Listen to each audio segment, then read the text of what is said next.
Xin chào mừng quý vị đến với Talkshow Thành sự tại nhân trong chuỗi chương trình chìa khóa chân thành lãnh đạo kế nhiệm do công ty nhân lực LNA đồng tổ chức với tạp chí kinh tế Sài Gòn Times Club và được sự hỗ trợ của Hawi, Hội Nữ Doanh nhân Thành phố Hồ Chí Minh, Hội Doanh nhân vàng của YBA. Chúng tôi xin được cảm ơn công ty Burrowes, công ty Nguyễn Duy Tân và tập đoàn giáo dục New Zealand Education đã giúp chúng tôi thực hiện chương trình này. Xin cảm ơn. Xin hân hoan chào đón quý vị đến với chương trình talk show Thành sự tại nhân. Và hôm nay thì tôi xin mời các vị sẽ trao đổi với một vị diễn giả từ Singapore. Và nội dung thì chúng ta sẽ có 4 mục chính.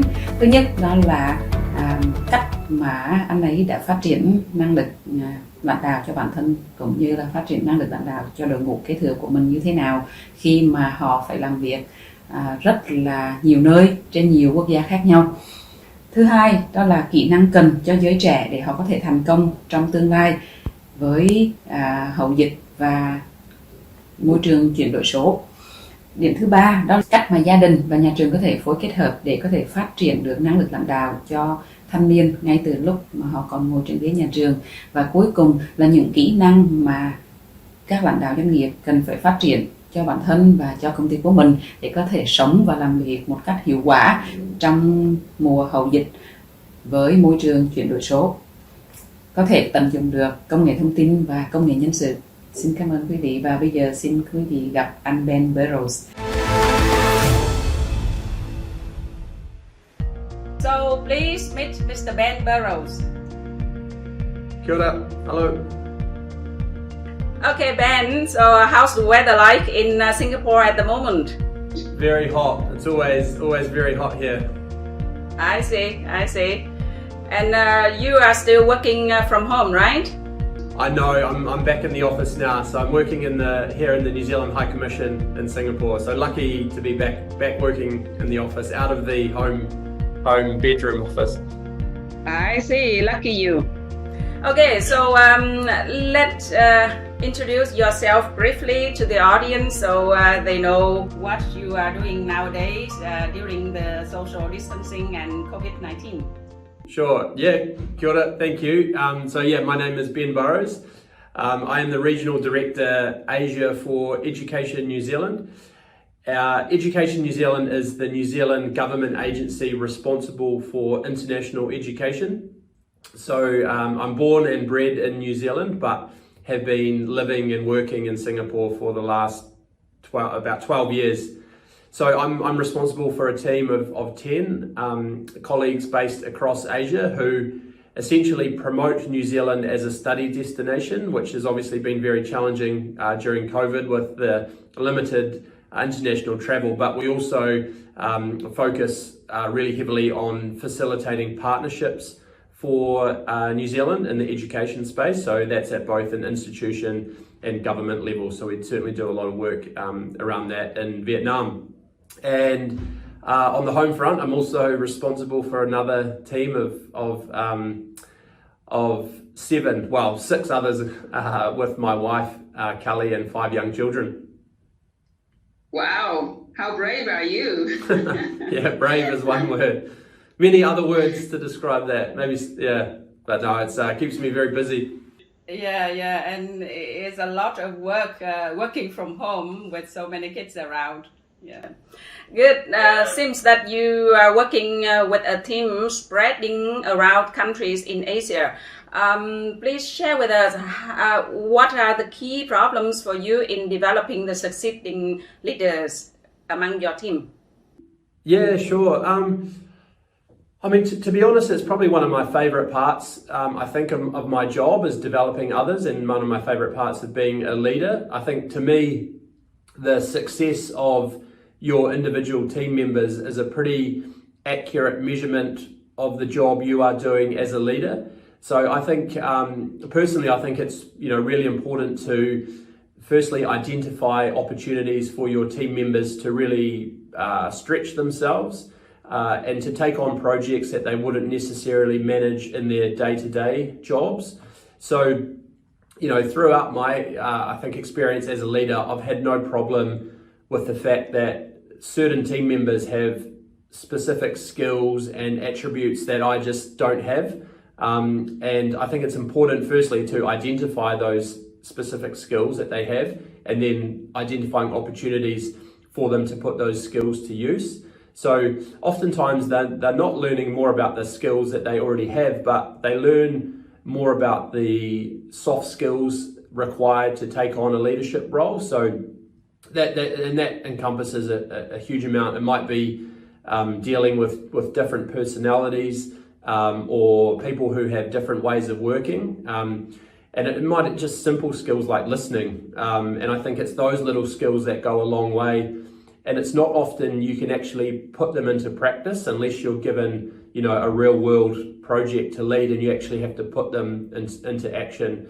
Right. Yeah, so I'd say, so giving others genuine ownership of a project, and then empowering them to manage it from start to finish. And as a leader, you're always there in case they need someone to ask questions of. But yeah, for me, I think you just really need to show the confidence in their ability to get the job done, and then instilling that confidence, I think, is key to building their success.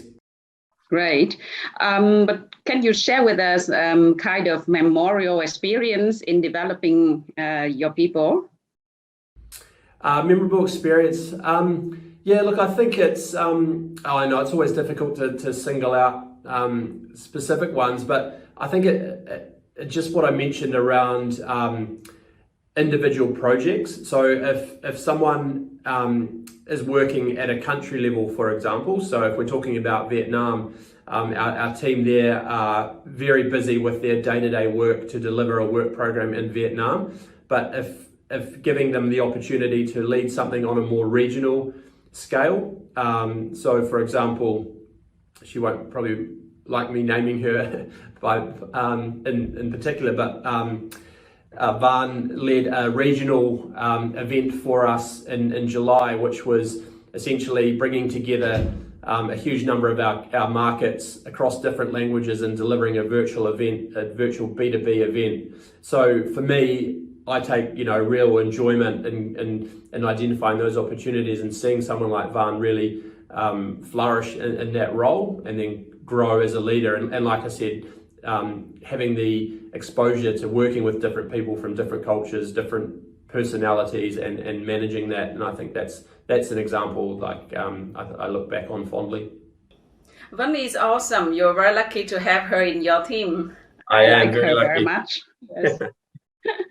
So with your very rich experience in international education, can you tell us and the audience what kind of skills will be critical for the success in the future for the youngster? And if you can share some showcases in New Zealand, it would be the best. Yeah, it's an interesting one because everyone knows that the skills required for the future are changing so quickly. But I think the focus for us in New Zealand is going back to those soft skills I just mentioned. So to give you a proper example, so the Economist Intelligence Unit, so they develop something that they call the Educating for the Future Index, and it compares how education systems around the world are best preparing their students for the future. And what the index is very clear about is that young people need to acquire a range of soft skills that will be key to the future of work. So that's around critical thinking, creative and analytical skills, leadership skills, digital and technical skills, and then also global awareness.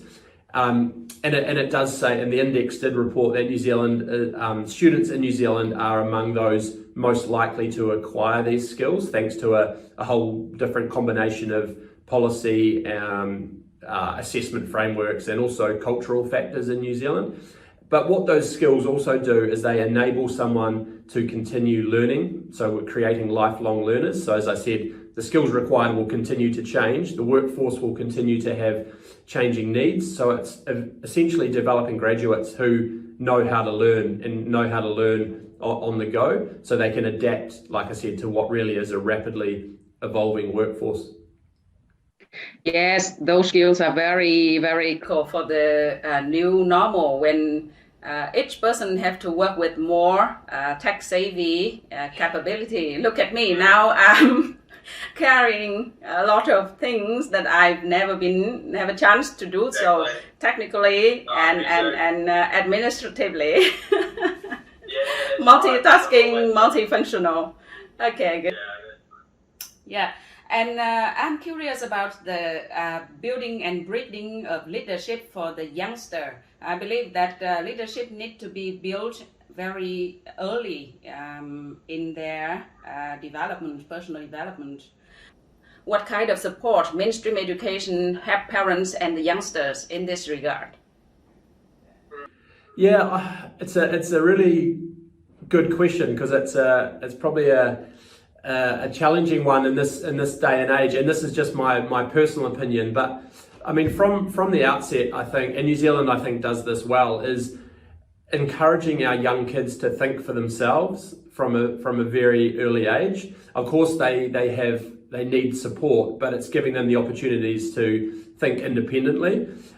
So it's for me, it's a really different approach from giving them everything on a platter. So I'll give you an example. So for when I was a young kid at school, and I don't want to be the guy who talks about back in my day, but you know, kids were entirely responsible for making sure all their work was completed, all the homework was done, and it wasn't the responsibility of the parent. The parent would certainly help, but I think there's been quite a shift in some places in that respect. So, you know, if I think about my own children's classrooms, all the instructions are sent out to the parents' WhatsApp group. The parents are responsible for ensuring their children do what they're told to. But to be honest with you, I don't even really engage with those WhatsApp groups, and because I want my kids to think for themselves. I want them to understand what their responsibilities are.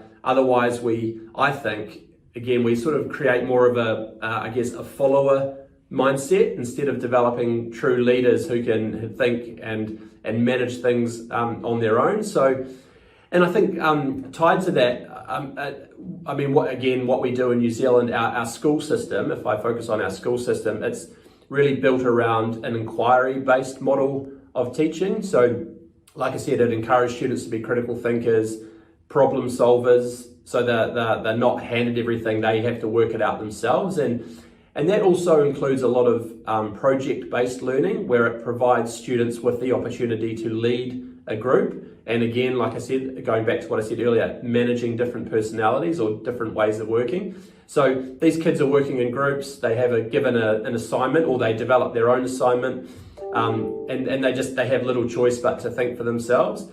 So I think that's hugely important. And so, as well as, you know, learning essential academic skills, you know, they're encouraged and supported to develop as individuals, think independently, think creatively, and also think analytically, and not be so dependent on the teacher. I think that, for me, that's a really important step in a young kid's journey to becoming a leader at some stage. Awesome, yeah. And as COVID is still out there, students can't stop learning. And what New Zealand education and New Zealand institution leverage the digital transformation to offer study options for the international students? Okay. Yeah, I think, to be honest, the use of digital technology in the classroom has now just become an absolute necessity, and not just in New Zealand, but all over the world, where people do have access to digital tools. And I think, as a country, New Zealand is a top user of digital devices for learning. You know, if you compare that to the OECD and most English speaking countries. And so the majority of New Zealand students are taught digital skills to help them navigate, you know, online information. And you know, again, it's no secret that those skills will become increasingly important for the future workforce. So like you asked, that applies to both our domestic and international students. So, during if we're speaking specifically about COVID or during the pandemic, our digital framework also enabled our students and teachers to continue learning online, and the transition, while it certainly wasn't perfect, it was very successful. So we were set up for success from the outset. And I think we're also very fortunate in New Zealand that we do have a number of world-leading education technology companies whose products have really been instrumental and continue to be instrumental to the success of our digital classrooms. But if there's one point to really highlight here is in New Zealand, we want our young kids to not only just be users of digital technology, but also creators. So they're learning, coding and other, really essential digital tools and skills to enable them to not just use the platform, but create some things as well. I see. So it seems that they start to practice what they learn in their real study life and get prepared for the future with all the required technical skills for the digital transformation. Okay, good. Now back to you a little bit. What leadership competencies do you have to differentiate yourself away from the other leaders? It's a good question. I mean, I think, and I mean, perhaps it's one I think I perhaps have, but it's also one that I look for in others, and that's a key competency I think is the ability to build relationships. So for me, that's the absolute, I guess, building block of any professional leader. And I'm sure anyone listening has had a leader that either, A, is genuinely interested in you as a person, he or she knows, about you, what drives you, and has a genuine interest in also your personal life.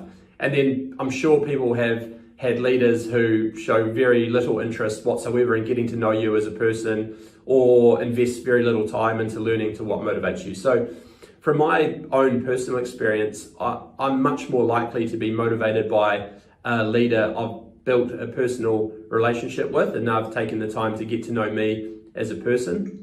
And I think with that as well, I think it's also vitally important for a leader to show they're not afraid to, roll their sleeves up and do work that might not be expected of them, or do work on a project that some might consider to be below their position. But to me, that's a trait of a really inspiring leader, and something that's always stood out amongst leaders that I've worked for. So I think I've been able to take some of that learnings from leaders and hopefully been able to apply that in my leadership role for the team I manage.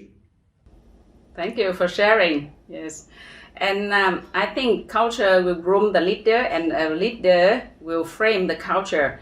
Can you share with us what kind of cultural values that New Zealand can add to the new generation of young leaders so they can bring back to the world after that study with New Zealand? Yeah, this is something I could talk for days about. I think we're quite a unique culture, unique to our country. For those of people who are aware, the Māori people, the Indigenous people of New Zealand, have a very special, very unique culture, and they often talk about two core values, and those are manaakitanga and kaitiakitanga. So manaakitanga, it's like a lot of Māori words, it's got many layers of meaning, but at its heart, the term refers to the need for reciprocal hospitality and respect between different people, and also different groups and cultures. And then the second one, kaitiakitanga, that's one that's more sort of tied, I guess, more closely to your question, but it's I guess how we can support the new generation of leaders and how they can contribute back to the world. So in English, kaitiakitanga basically translates to guardianship and protection. So it's a way of managing the environment based on a Māori worldview. And so basically a kaitiaki is a guardian. So to try and explain it a bit, so in the Māori world view, people are closely connected to the land and nature. So kaitiakitanga is based on the idea of humans as part of the natural world. So for me, it's such a really inspiring value, and it dates right back to when the Māori followed traditional practices when they were hunting, fishing, growing, finding food, and basically allowed them to care for the environment. So if you don't, I'll go into a bit more detail to explain it. But for example, they introduced rahui or temporary bans on taking food from a specific area. They used the lunar calendar to decide when to plant, when to harvest. They only took what was needed. Hunting and fishing was only for food. It wasn't a sport. They used bird snares at the right time. So not when birds were breeding, for example. They didn't hunt any birds during the breeding season. And then in a more modern sense, kaitiakitanga is demonstrated by humans understanding relationships between themselves and the environment in which they live. So people are part of the environment, not superior to it. So I can give you a whole bunch of examples, but it's a really, really, really, really long-winded way of saying that leaders can be guardians and they should leave something in a better way than what they found it. So one example, the All Blacks is our national rugby team. They always talk about so that they wear a black jersey. They talk about the fact that they are only guardians of the jersey, and they want to. It's not theirs, but they leave it in a better place than what they found it or when they were given it. So it's those values really resonate around the world, and particularly a lot of our Indigenous students, when they're exposed to the Māori cultures, it's something that really resonates and sticks with them, because it's all ideas about preservation, sustainability, conservation, both for the present and future generations. And I think that's something that's pretty special and can hopefully, stick with our future leaders, and they can take those back. If they're a Vietnamese international student, for example, hopefully those values stay with them and they can take them back to Vietnam as they continue through their professional and personal lives.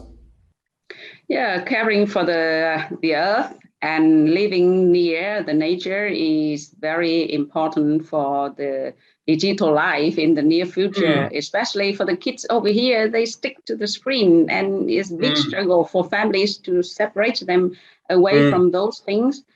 I believe that that's the signature of New Zealand, and that's why so many parents and students choose to study there. Okay, I have another little question, because it seems that we have to live with COVID for a long while ahead.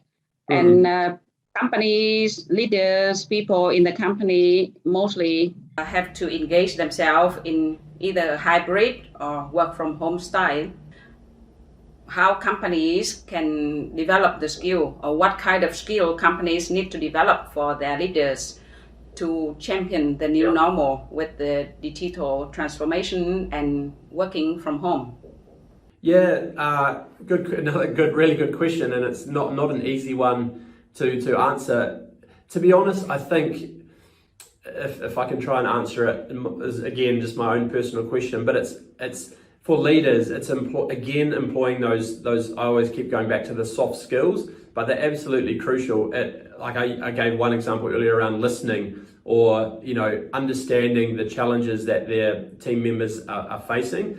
It's a hugely difficult situation which everybody is going through, particularly when the line between work and the home life becomes more and more blurred. Particularly when you're working from home, you're getting up, checking emails, you're sort of on call 24/7. So to me, I think it's just understanding the fact that everybody is trying to balance home and work life. So it's just that understanding, the ability to balance or to build a personal relationship. Again, it goes back to that you would hope as a leader you've already built those relationships with your team members pre-COVID, and you then have the ability to have those honest and open conversations. And I think it's just, as a leader, understanding that not everything's going to be perfect. It is a new normal, like you said, workloads have changed, and I think expectations of what can be delivered by someone when they have everything else going on with their home life needs to be considered. So for me, I mean, I certainly don't know the perfect answer to it, but it's just understanding that it is a completely new environment. People are working in really challenging conditions, and there just needs to be a lot of compassion shown throughout the team. Yeah, because we see that work tech or human resource technology is spreading around, and that can help to motivate people to engage and to work together better, as you say, and also help companies to drive the result, even though we have to spread our workforce around. Thank you very much for your sharing and your time. No problem. Thanks for the opportunity to have a discussion.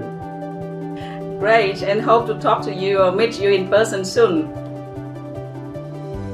Yeah, I look forward to getting back to Vietnam at some point. Xin cảm ơn quý vị đã lắng nghe phần chia sẻ của anh Ben Burrowes. Và như vậy là chúng ta vừa chia tay với anh ấy. Những cái điểm mà chúng ta có thể tóm lại từ phần chia sẻ của anh có lẽ là những điểm như sau. Thứ nhất, đó là anh đã có một sự nỗ lực nhìn nhận bản thân một cách thẳng thắn để phát triển bản thân mình, và đồng thời giao trọng trách cũng như là tạo điều kiện cho lãnh đạo kế nhiệm của mình có thể phát huy bằng cách trải nghiệm trong công việc, từ tư duy, từ phát triển và tạo một cái sự tự tin hơn cho họ trong công việc, từ đó phát triển được kỹ năng lãnh đạo của họ. Thứ hai là với giới trẻ thì anh cho rằng phụ huynh với nhà trường nên tạo cho họ những cái cơ hội để làm việc cùng với nhau, tăng cường các kỹ năng giải quyết vấn đề, các kỹ năng mềm để họ có thể sống và làm việc tốt hơn với nhau và với môi trường trong tương lai mà chúng ta sẽ làm việc rất là nhiều trong kỹ thuật số, cũng như là làm việc cùng với nhau trên nền tảng công nghệ, để cho các công ty có thể phát triển được năng lực cho đội ngũ cũng như là cho bản thân lãnh đạo doanh nghiệp có thể sống và làm việc trong môi trường kỹ thuật số với sự hỗ trợ của công nghệ thông tin và công nghệ nhân sự. Thì anh cho rằng các doanh nghiệp cần phải có một cái sự thấu hiểu nhau hơn, tạo một cái môi trường để mọi người có thể đồng cam cộng khổ với nhau mặc dù làm việc từ xa, và đẩy ít cái tính cân bằng giữa công việc và gia đình, cuộc sống, để mọi người có thể đồng hành với nhau vượt qua đại dịch làm việc trong mùa giãn cách một cách hiệu quả. Xin cảm ơn tập đoàn Gia, công ty nhựa uy tín và tổ chức giáo dục New Zealand Education đã giúp chúng tôi thực hiện chương trình.